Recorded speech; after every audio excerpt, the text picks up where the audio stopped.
Top 10 Best Pokemon ROM Hacks in 2024 that you haven't played by RuffledRowlit Plays. How's it going, ladies and gentlemen? Today I'm going to give you a list of the top 10 best Pokemon ROM hacks to play in 2024 that some of you may not know about. This is a second list I'm making to give you a little bit more unknown games that are less known to most players. So let's get started with number 1. I like it. I think that the text intro, I think it was a little monotonous, went on for a little too long. I think if you're wanting to use text, just from a friendly critique standpoint, right? If you're wanting to use text like that, keep it to about probably half to 2/3 of what that was. But I liked it. It was snappy. It had introductory power to it. Just thinking, hey, how could this be better, right? I do think that, especially with how modern Pokemon games are, I think that ROM hacks, I think that, you know, the modding community, people are able to go into RPG Maker and do stuff with it. Like, I think that that's kind of where Pokemon's at right now. So it really interests me when people talk about, you know, these different ROM hacks and stuff. Everyone knows Emerald Kaizo. Everyone knows some of the other ones out there, right? Randomizers as well. But what about the ones that aren't really big, right? What about the ones that aren't as public, right? And those are the ones that interest me. I want to see what they do. I want to see what they got. RuffledRowlit got us here today. Next up is Pokemon Emerald Genesis. This is a remodeled version of Pokemon Emerald that specifically wants to upgrade the graphics as well as the engine itself of the game. So if you're not really into games where it's basically an existing Pokemon game like Ruby, Sapphire, Emerald, Fire Red, Leaf Green, whatever, where it's basically been redone, like the graphics have been redone, it's introduced a few new Pokemon, stuff like that. Vespaladin, bro. That actually goes hard. Look at that. Can you imagine if we got Vespaladin, right? And that's like, it's rough. Like, so like they'll never do a Wonder Trade, pay 10,000 a Wonder Trade. I think that's a cool feature. Being able to have an NPC just do a Wonder Trade, just generates you a random Pokemon. Hell yeah, right? But I mean, we have a need for, like, you know, Pokemon variants that would be super cool having Vespaladins. It's still under a Vespiquen, right? And, you know, we've had situations where Flygon didn't get Mega Evolution because of a alleged writer's block, right? Or alleged artist block, which I get it. Artist block, writer's block. It's horrible. Like, ugh. But, like, these are such cool features. Then it may not be the game for you, but if you do try actually Pokemon Emerald Genesis, what you will end up seeing, though, is a bunch of different features. Like I said, there are new Pokemon from Generation 4 until 7 included. Wild. You've got new regional variants, one specific one, 30 new Pokemon moves, as well as custom moves as well. Included with it is also new abilities. As I see the Elex Forest Shrine down there. I see Celebi. As well as a fully functional day and night system. Nice! The game does also come with a Deck Snap, the feature you guys may remember from specifically Omega Ruby Alpha Sapphire. Well, that's in here too. And all the Pokeballs you can think of from basically Gen 7 until Gen 4 will also be included. The game is essentially perfect in terms of a remake of the original Emerald. It tries to add things, change things, improve things, and make the graphics a little bit more appealing if you haven't already tried it. So definitely check out Pokemon Genesis Emerald or Emerald Genesis, whichever way you want to say it. It's definitely worth it. There are unique specific events, special legendary events, several custom songs, as well as multiple Pokemon to capture, including a Wonder Trading feature. So Emerald Genesis is definitely on this list. Next. Honestly, I like it in terms of an overhaul, in terms of being able to kind of come at it from a perspective of, yes, you are upgrading the engine, you're upgrading the graphics, upgrading, like you saw Moss Deep City, how there's some more lush-looking trees there. I think it's great. I think that's cool. Like, looking at that is something that I would definitely play. Toy around with some of the features and stuff like that. I think that might be good for, say, maybe like one big playthrough, not necessarily subsequent replays. I think that from what I'm seeing in the showcase, that has a lot going for it, and I really like that. Next up is Pokemon Cosmo. Now, some of you may not know this, but Pokemon Cosmo is being made by Wesley FG. And if you do not know who that is, this is the person behind Pokemon Light Platinum. Now, Light Platinum is one of the highest and best regarded games of all time. And with this project, with Pokemon Cosmo, well, guess what? Wesley is trying to create a new game, something like on the side, a new project. The game has, first of all, one of the best looking graphics I've ever seen. It's kind of like a mix between Gen 4 and Gen 5 graphics. I see it. Where it doesn't really really feel like either of them and kind of like its own thing. And I think that's the most beautiful part about this game. It has full new graphics, full new Pokemon, 150 new Pokemon to be precise, and also uses like the little custom sprite icons, which I freaking love, as well as a new region, that being the Cosmo region. The game does also have a level cap, which means every time before a badge, you will be level capped to the level of the gym itself. There is also loads of other stuff, like Gen 6 features will also be in this game, and in general, it's a game that tries to just do some interesting stuff. This makes me wonder, how much legal ownership does Nintendo have over fan Pokemon? Like, think about Lillibaugh that we're seeing here, right? Lillibaugh, or Mawdile, right? If this was made in a Pokemon ROM hack, would Nintendo be able to claim ownership over fan sprites or fan Pokemon, right? Or if this was, say, made in, I don't know, RPG Maker 3 or something that wasn't like the actual engine. Like, at this point, I'm starting to dissect the legal here. Like, if you were to, say, use the actual source code for Platinum to do stuff like this and insert your own models, code, songs, etc., which inserting songs, I hear, into the GBA system, like how Pokemon has their sound files, like, I hear that's a chore in itself. I wonder, they could probably issue a cease and desist, more than likely, right? I don't know if they could actually claim legal ownership, which then prompts the Pal World argument. Oh, here we go again. Kid's going to say it's just Pokemon. No, it's not. It's not Pokemon. It's more akin to like Ark Survival Evolved. It's not Pokemon. However, what constitutes, and I actually kind of opened this up. I'm very curious. What constitutes legally distinct not Pokemon? Because if we start going with the assumption, if I were to make, I don't know, say a slime with a funny leaf hat, right? You know, could Dragon Quest get on me about that? Would Pokemon get on my case about that? What makes a legally distinct creature capture game? And I think finding that legal boundary, that legal distinction, could lead to some really interesting fan projects. I think it's definitely worth checking out. It is a ROM hack, and it is just an interesting one. It's a small one, not too crazy. It's based on Fire Red specifically. Oh, that's cool. So you're not going to have too much trouble running it. And like I said, the graphics are just honestly enough to warrant a playthrough. Next, we have Pokemon Dark Rising Order Destroyed. This is a continuation of a classic ROM hack franchise. Yes, franchise. If you guys have never played Pokemon Dark Rising, there are many Dark Rising games. You've got Pokemon Dark Rising 2, Origins World Collide, and of course the one we're talking about today, Order Destroyed. This game is essentially the next version of the Dark Rising series. It continues after version 1 and 2, and it tries to basically do way better things, improve, and add a bunch of new stuff. For example, they finally included the physical and special split. There are also new moves, new items, fairy type, of course, is included, and there's a survival style kind of mechanic to the game, making it a little bit harder to actually enjoy. So this is a little bit of a difficulty hack, not 100%. It does also have a unique story that you get to enjoy, so it's not necessarily all about the difficulty, but the game is not easy necessarily either. It does come with some level of difficulty as you're trying to do things in it. I would definitely recommend Dark Rising, just the whole series, to be honest. Order Destroyed is just one of them, but I'd recommend the entire franchise of Dark Rising because it is a little franchise on its own. It's really funny to say, but it genuinely is. It includes a lot of interesting things that I think are worthwhile checking out. Next up, honestly, probably not something that I would play. However, there is a market for that. There is a market for harder games, for harder Pokemon games, right? Like, I'm kind of mixed. Sometimes I can do games on the hardest difficulty if I like the game enough, if I enjoy the system enough, right? Think, Dead Space 2. I run it every single year, every 6 months, and I run it on Zealot New Game Plus, right? Like, yeah. However, some games, like, I'm actually finally bringing myself to off-stream go through Baldur's Gate 1. Like, I love it. My dad played it. Like, I've been around this game tangentially for years, but I always I never have time to acclimate to the systems, to how like AD&D works and how party resing and stuff like that works. So I'm just playing through it on like story mode. Like, I just want to go through the game, understand it, and then I can build myself up to difficulty if I find out I want to invest time in it, right? For Pokemon games, there's absolutely a community that can demolish a game with a Rattata, right? Absolutely. Like, sometimes players are just that cracked and they want it. I'm still really not good at games, so it's not something that's up my alley, but I like that it's an option.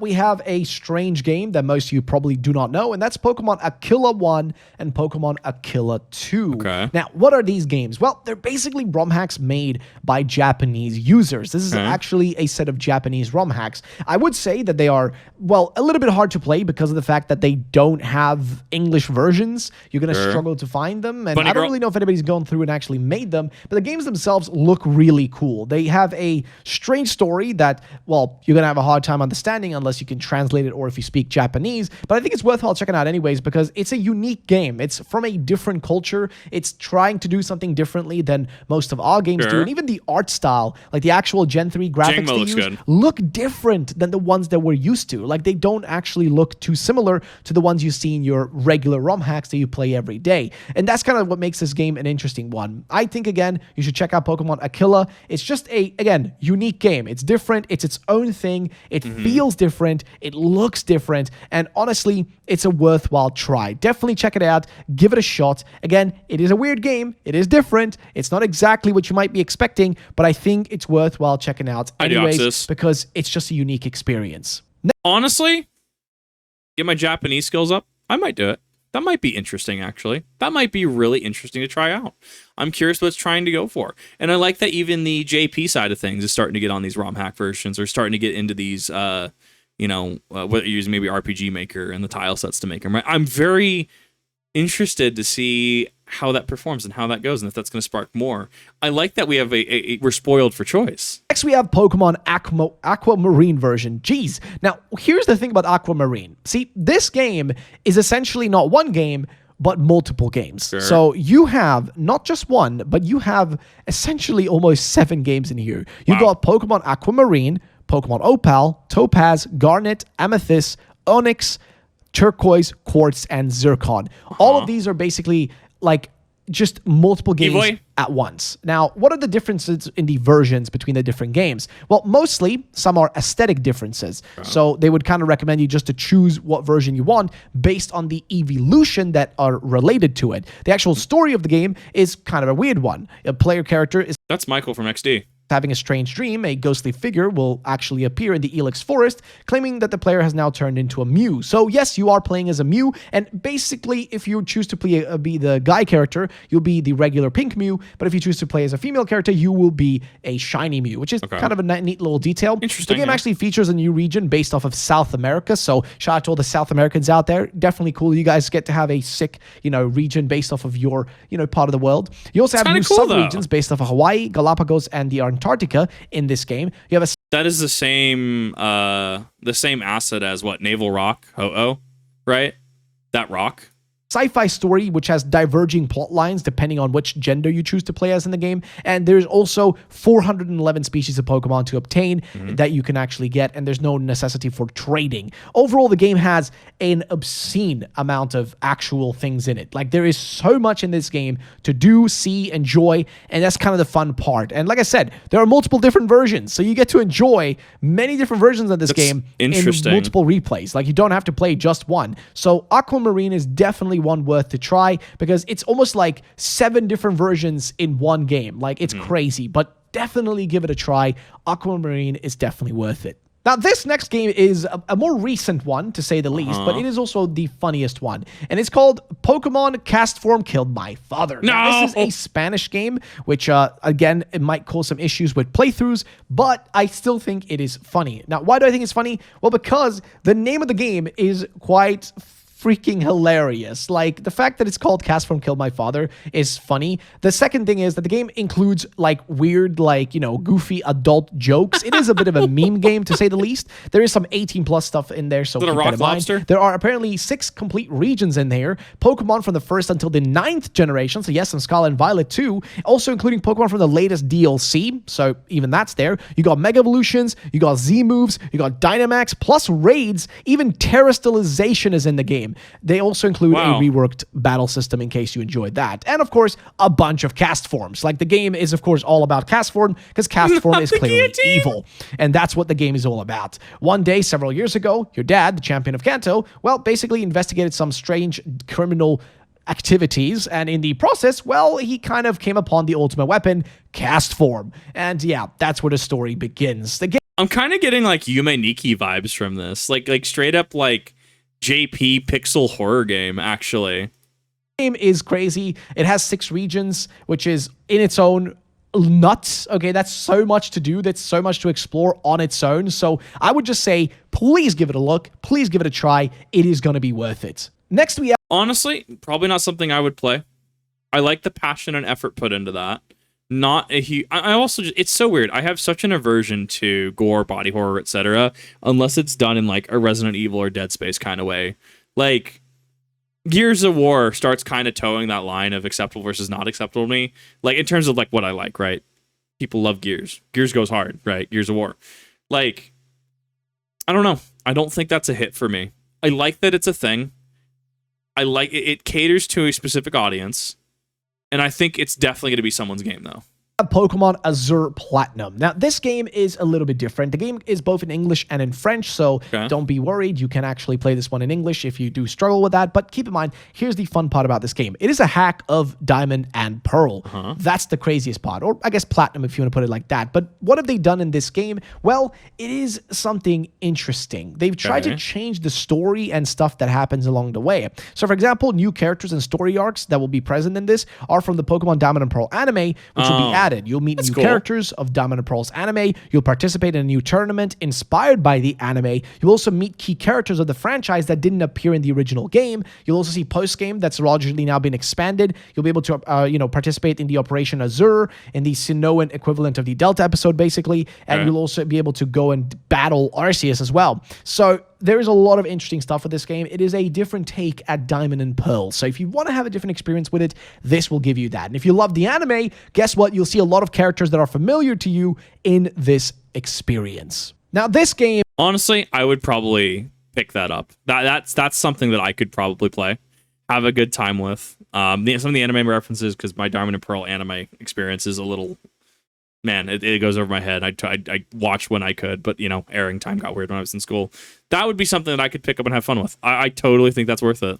Next is Pokemon Redex, or Redex. I don't really know how you want to put it, but basically, this is a amazing looking game. Now, what is it all about? That's it's a reimagining of Pokemon Red version using the Gen 2 Pokemon art style. Basically, the way they describe it is to look at how Link's Awakening DX was a Game Boy Color improvement of Link's Awakening. And what do you actually have when you play this game? Well, obviously, the first thing is that you're going to be exploring all the Kanto region while having the visual art style of Generation 2's Johto. So that's... Honestly, though, yeah.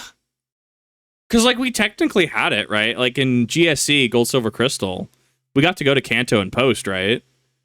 This is actually interesting, though. That's a really cool concept. To have Gen 2 styling, but it's just Gen 1. That kind of piques my interest.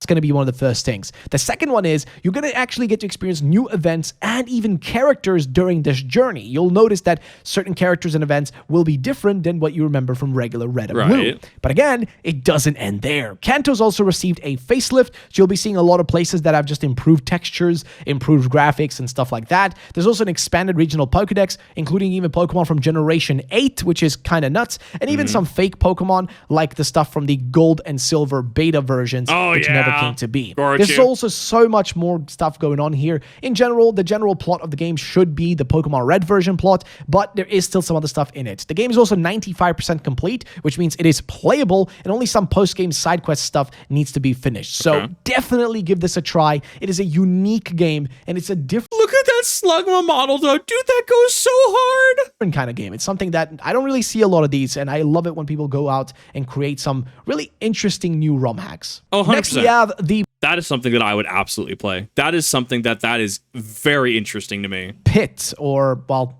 basically a new roguelike style Pokemon ROM hack that's been inspired by Paper Mario's Pit of 100 Trials. Now, what is it all about? Well, basically, in this little ROM hack, you get just sent right into a map. You get to choose to play as one of many different Pokemon characters, and once you're set, once you're in the game, guess what? You're going to be going through a barrage of floors as you keep dropping down, battling characters, improving your team, and buying new items as you go. Keep in mind, this is a roguelike game. If you don't really know what a roguelike or a roguelite is, it's basically a game where, like, if you end up losing or if you die or if, you know, your whole team faints, you'll be reset to the beginning. And the goal is to try to get as far as possible while retaining some elements on the way back. So does that mean, so I guess this can go one of two ways then, right? So does that mean that there is an end goal, or does that inherently mean that it's like procedurally generated, like it pulls from like certain pools, and you know, say you get to floor like 2,583, right? Like, does it actually generate up that far? Like, it opens up so many lines. Like, how that, this is cool. I like this. This is actually cool though. It's a spin that a lot of competitive players, I feel, would like. Example, if you collect a lot of money, you can then use the money to make your next run easier by having better items or better Pokemon. Okay, so there's an end goal. The game is really interesting. I recently played it on this channel, for this channel, so I would definitely recommend checking it out because, again, it's a unique game. It's different. It's trying, again, to make a different version of a roguelike because we already have Poke-Rogue, we have Pokemon Rogue Emerald and stuff like that. It's kind of fun to see people trying different versions of this. Yeah. And also the game features like a lot of different characters you can play as, so it's funny to see all the different sprites. I think that's really a cool part. But in general, definitely worthwhile checking out. Finally, we have Pokemon Scorched Silver, and this game is molto bene. So first of all, this game is a little bit different. You travel back to the majestic lands of Johto through the perspective of a young boy or girl from Cherry Grove City. Now, while you're here, you're going to be actually taking place in a story that's set about 20 years after the events of Gold and Silver. Really? Some of the stuff that you see here will be featuring old characters. You'll also see new storylines and also side quests and events that make the game different. In terms of features, it's built off of the Poke Emerald expansion that includes PSS, Fairy types, Gen 8 Pokemon, and even a Gen 7 move pool. You can also run indoors, which is always great. I love when I can do that. But the game also features characters that look a little bit different. Their art style kind of looks a little bit similar to Diamond and Pearl, but the actual world is essentially Johto, but with the Gen 3 graphics. So think about how Hoenn looks, but then apply that to Johto itself. It makes for... I think that could be really cool, especially a Where Are They Now kind of sequel, right? Like, I'm sure you could find Jasmine. You're like, oh, well, there used to be an Ampharos on top of the lighthouse, and then you put back together, oh, right, that was the Ampharos that we delivered medicine to. That was not feeling so hot. What'd you say happened to it? It just used to be here. What does that mean, Jasmine? What does that mean? Right? There could be so many cool things to do with that, though. Like, it is a Where Are They Now? You know, we're into the future, so it's far enough removed that you can have your own plot lines. Absolutely. This resort looks like it's using the Deoxys Island Birth Isle a little bit. Actually, noticing the edges on it, like. That's interesting. Really kind of a unique experience when you play this. Like I said, though, there's a new original story. Mega Evolution are possible in the post-game, and you have some other stuff in the game that makes it just unique and interesting. And ladies and gentlemen, that's the last game on this list. If you guys enjoyed any of these, then feel free to join our Discord where I'll be trying to link all of these. You can always message me there if you're looking for a link. But that's it. Thank you guys so much for watching. I'll see you all in the next one. This was really good. I liked this. This was a good starting point for just some really cool ROM hacks. Really cool Pokemon experiences that, you know, some felt like it wasn't kind of my cup of tea, but others, I'm sure maybe someone's cup of tea in the chat. Now you're like, oh, well, I'm gonna go check that out. I think that the Gen 2 one, the Gen 2 sprites in Gen 1, I think that would be really cool. I think the final one would be really cool to play through. And I don't know, like I have a lot in my backlog, but some of these sound like they'd be really interesting to give a run through. The roguelike one too, that sounds like that could be a lot of fun. But yeah, no, RuffledRowlit is a larger PokeTuber. I've watched their stuff on and off over the years just because, you know, I come in and out of Pokemon, I cycle in and out. But I mean, definitely go give them support. I will leave this video as well as their the channel link down in the description down below. As always, when I react to someone new, I mean, if they're not okay, if they don't think I've been transformative enough, I mean, they're more than welcome to reach out to me, more than welcome to say, hey, this is my concern. Hey, you don't want this. Or, hey, nice to see you doing a reaction. You know, it was good to see it. What do you like about Pokemon? That kind of thing, right? So definitely go check them out. Thank you for watching. I'll see you in the next one.